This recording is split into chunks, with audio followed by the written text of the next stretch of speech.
आदरणीय सभापति जी, देश देख रहा है एक अकेला कितनों को भारी पड़ रहा है, एक अकेला कितनों को भारी पड़ रहा है। अरे नारे बोलने के लिए भी उनको बदल करना पड़ता है। जो भी ये बोलता है घंटे भर से आवाज की जवाब देना। आदरणीय सभापति जी, एक कन्विक्शन के कारण चला हूं, देश के लिए जीता हूं, देश के लिए कुछ करने के लिए निकला हुआ हूं।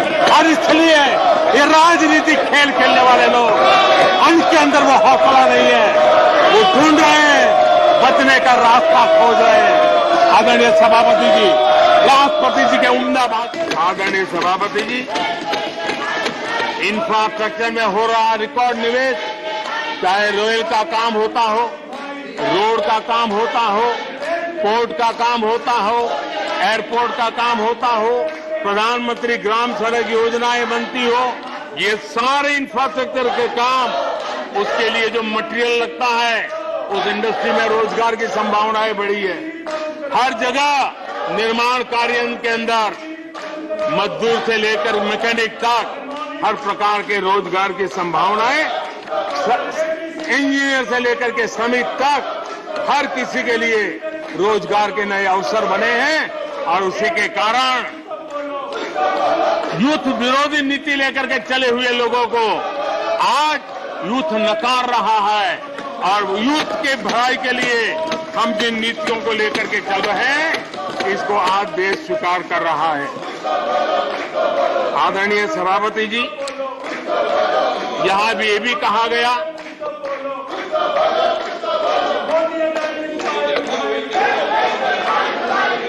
आदरणीय सभापति जी, यहां ये भी कहा गया कि सरकार की योजनाओं को उनके नामों को लेकर के आपत्ति उठाई। कुछ लोगों को ये भी परेशानी है कि नामों में कुछ संस्कृत टच है। बताइए, इसकी भी परेशानी। आदरणीय सभापति जी, मैंने किसी अखबार में पढ़ा था, मैं कोई वेरीफाई तो नहीं किया है, और उस रिपोर्ट कह रही थी 600 जितनी सरकारी योजनाएं सिर्फ गांधी नेहरू परिवार के नाम पे है।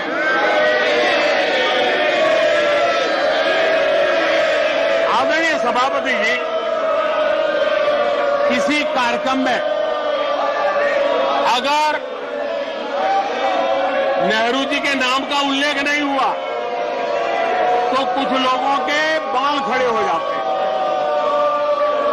उनका लहू एकदम गर्म हो जाता है कि नेहरू जी का नाम क्यों नहीं दिया। आदरणीय सभापति जी, मैं बहुत आश्चर्य होता है कि चलो भाई, हमसे कभी छूट जाता होगा नेहरू जी का नाम, और छूट जाता होता होगा, हम ठीक भी कर लेंगे क्योंकि वो देश के पहले प्रधानमंत्री थे। लेकिन मुझे ये समझ नहीं आता है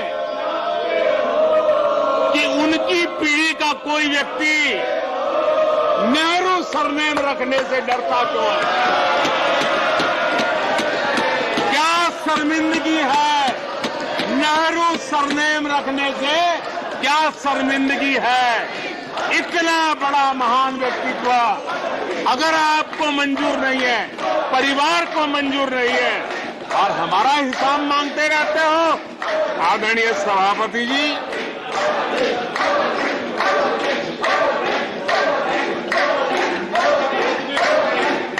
कुछ लोगों को समझना होगा, ये सदियों पुराना देश सामान्य मानवी के पसीने और पुरुषार्थ से बना हुआ देश, जन जन की पीढ़ियों की परंपरा से बना हुआ देश है। ये देश किसी परिवार की जागीर नहीं है। हमने मेजर ध्यानचंद जी का नाम पर खेल रत्न का पुरस्कार कर दिया। अंडमान में नेताजी सुभाष के नाम पर, स्वराज के नाम पर हमने द्वीपों का नामकरण किया। हमें गर्व हो रहा है। नेताजी सुभाष बोस के योगदान के लिए देश गर्व करता है, हम गर्व करते हैं। इतना ही नहीं, जो लोग आए दिन हमारे देश की सेना को नीचा दिखाने का मौका नहीं छोड़ते।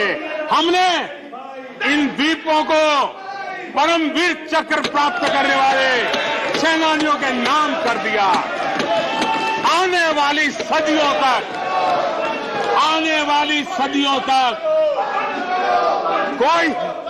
कोई हिमालय की चोटी एक एवरेस्ट व्यक्ति के नाम पर एवरेस्ट बन गई। मेरे द्वीप समूह मेरे परमवीर चक्र विजेता मेरे देश के सेनानियों के नाम कर दिया। ये हमारी श्रद्धा है, ये हमारी भक्ति है और उसको लेकर के हम चलते हैं आदरणीय और इससे आपको तकलीफ है और तकलीफ व्यक्त भी हो रही है। हर एक की तकलीफ व्यक्त करने के रास्ते अलग होंगे। हमारा रास्ता है सकारात्मक। कभी कभी अब ये सदन है, एक प्रकार से राज्यों का महात्मा है। हम पर ऐसे भी आरोप लगाए जाते हैं कि हम राज्यों को परेशान करते हैं।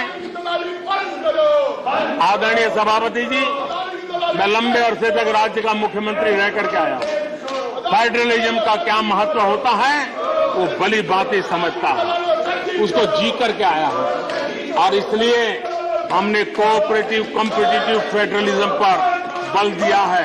आओ हम स्पर्धा करें, हम आगे बढ़े, हम सहयोग करें, हम आगे बढ़े, उस दिशा में हम चले हैं। हमने हमारी नीतियों में नेशनल प्रोग्रेस का भी ध्यान रखा है और रीजनल एस्पिरेशन को भी एड्रेस किया है। National progress and regional aspiration, इसका परफेक्ट कॉम्बिनेशन हमारी नीतियों में दिखा है, क्योंकि हम सब मिलकर के 2047 तक एक विकसित भारत का सपना पूरा करने के लिए चल पड़े हैं। लेकिन जो लोग आज विपक्ष में बैठे हैं, उन्होंने तो राज्यों के अधिकारों की धज्जियां उड़ा दी। जरा मैं कच्चा चिट्ठा आज खोलना चाहता हूं।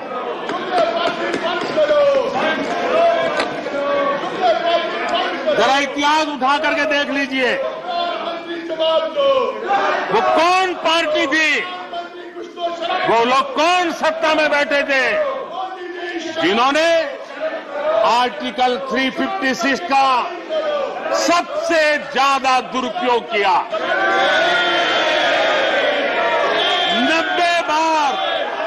90 बार चुनी हुई सरकारों को गिरा दिया। कौन है वो? कौन है जिन्होंने किया? कौन है जिन्होंने किया? कौन है जिन्होंने किया? इतना ही नहीं सभापति जी, एक प्रधानमंत्री ने आर्टिकल 356 का 50 बार उपयोग किया, आधी सेंचुरी कर दी। वो नाम है श्रीमती इंदिरा गांधी का। 50 बार सरकारों को गिरा दिया। केरल में आज जो लोग इनके साथ खड़े हैं, जरा याद कर लीजिए, थोड़ा बार माइक लगा दीजिए। केरल में वामपंथी सरकार चुनी गई, जिसे पंडित नेहरू पसंद नहीं करते थे। कुछ ही कालखंड के अंदर चुनी हुई पहली सरकार को गढ़ते थे। आज आप वहां खड़े हैं, आपके साथ क्या हुआ था जरा याद कीजिए। आदरणीय सभापति जी, जरा डीएमके के मित्रों को भी बताता हूं, तमिलनाडु में एमजीआर और करुणानिधि जैसे दिग्गजों की सरकारें, उन सरकारों को भी इन्हीं कांग्रेस वालों ने बर्खास्त कर दिया।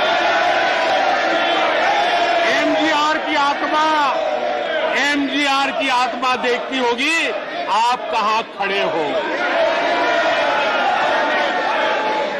यहां पर पीछे बैठे हैं इस सदन के वरिष्ठ सदस्य और जिनको मैं हमेशा एक आदरणीय नेता मानता हूं, श्रीमान शरद पवार जी। 1980 में शरद पवार जी की आयु 35-40 साल की थी। एक नौजवान मुख्यमंत्री महाराष्ट्र की सेवा करने के लिए निकला था, उनकी सरकार को भी गिरा दिया गया और आज वो वहां है, आज वो वहां है। हर क्षेत्रीय नेता को उन्होंने परेशान किया और एनटीआर के साथ क्या किया। यहां कुछ लोग आज कपड़े बदले होंगे, नाम बदला होगा, ज्योतिषियों की सूचना के अनुसार नाम बदला होगा, लेकिन कभी वो भी उनके साथ थे। उस एनटीआर की सरकार को, और वो तबीयत के लिए अमेरिका गए थे, अपने हेल्थ के लिए गए थे। आपने एनटीआर की सरकार को गिराने का प्रयास किया। ये कांग्रेस की राजनीति का स्तर था।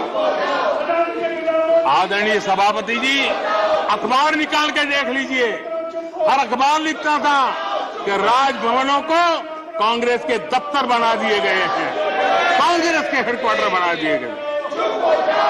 2005 में झारखंड में एनडीए के पास ज्यादा सीटें थी, लेकिन गवर्नर ने यूपीओ को शपथ के लिए बुला लिया था।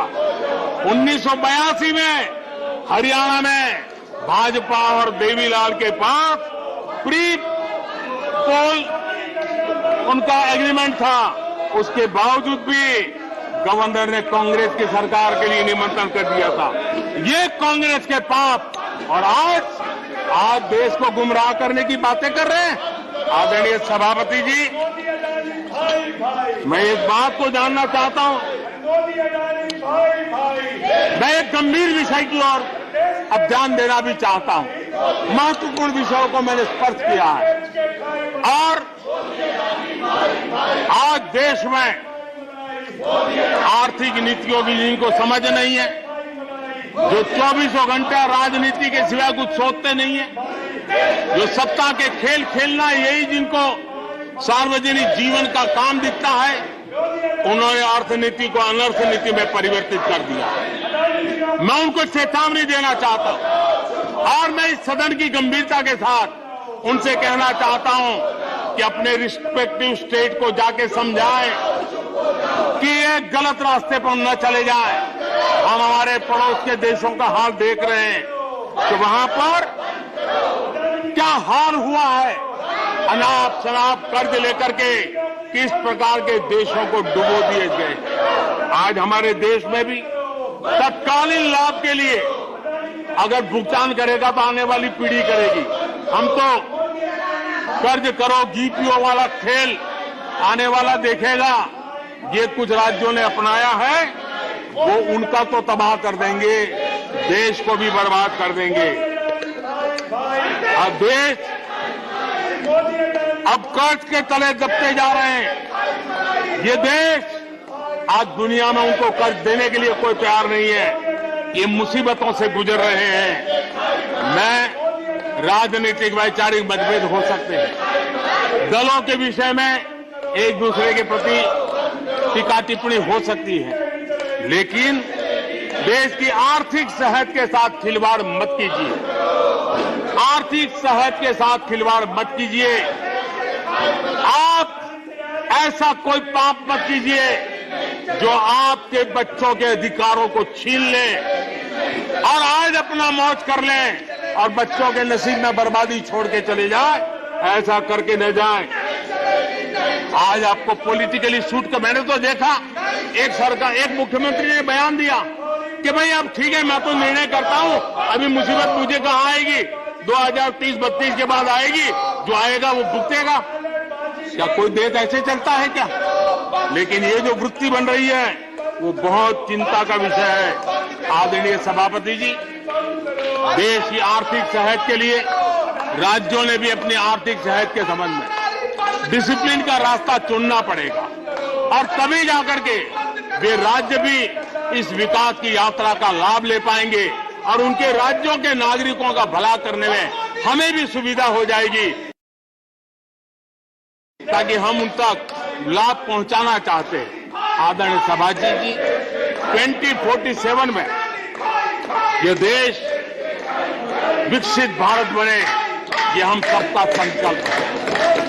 140 करोड़ देशवासियों का संकल्प है। अब देश पीछे मुड़ करके देखने को तैयार नहीं है। देश लंबी छलांग मारने को तैयार है। जिनकी 2 वक्त की रोटी का सपना था, उसको आपने एड्रेस नहीं किया, हमने उसको एड्रेस किया है। जिसको सामाजिक न्याय की अपेक्षा थी, जो आपने एड्रेस नहीं किया, हमने एड्रेस किया है। जिन अवसरों को तलाशता था, उन अवसरों को उपलब्ध कराने के लिए हमने अनेक कदम उठाए हैं और आजाद भारत का जो सपना है, उन सपने को पूरा करने के लिए हम संकल्पबद्ध होकर के चले। और आदरणीय सभापति जी, देश देख रहा है, देश देख रहा है, एक अकेला कितनों को भारी पड़ रहा है, एक अकेला कितनों को भारी पड़ रहा है। अरे नारे बोलने के लिए भी उनको बदल करना पड़ता है। जो भी ये बोलता है, जन के फर्ज से आवाज की जवाब देना। आदरणीय सभापति जी, एक कन्विक्शन के कारण चला हूं, देश के लिए जीता हूं, देश के लिए कुछ करने के लिए निकला हुआ हूं। और इसलिए ये राजनीतिक खेल खेलने वाले लोग, उनके अंदर वो हौसला नहीं है, वो ढूंढ रहे हैं, बचने का रास्ता खोज रहे हैं। आदरणीय सभापति जी, राष्ट्रपति जी के उम्दा भाषण को, राष्ट्रपति जी के मार्गदर्शक भाषण को, राष्ट्रपति जी के प्रेरक भाषण को इस सदन के अंदर अभिनंदन करते हुए, धन्यवाद करते हुए, आपका भी आभार व्यक्त करते हुए अपनी बात को समाप्त करता हूं।